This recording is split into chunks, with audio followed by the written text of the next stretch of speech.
لا إله إلا الله والله أكبر الله أكبر لله الحمد. الحمد لله الذي أنعم علينا بنعمة الإسلام والإيمان ووفقنا لمحافظة حرمة شهر رمضان بصيام نهاره وقيام ليله بالصبر والإتقان. الله أكبر الله أكبر لا إله إلا الله والله أكبر الله أكبر ولله الحمد.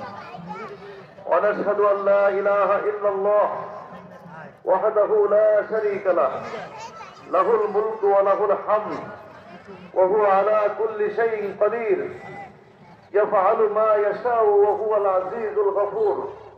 الله أكبر الله أكبر لا إله إلا الله والله أكبر الله أكبر لله الحمد.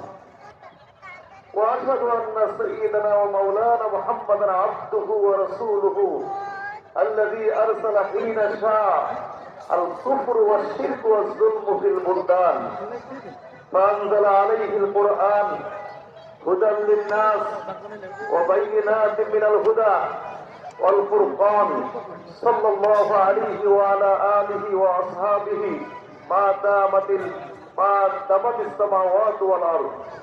أما بعد فاعلموا أيها الإخوان أن يومكم هذا يوم عيد الفطر لله عليكم فيه مواعيد الإحسان ورجاء نيل الدرجات والعفو والغفران. الله أكبر الله أكبر لا إله إلا الله والله أكبر الله أكبر لله الحمد.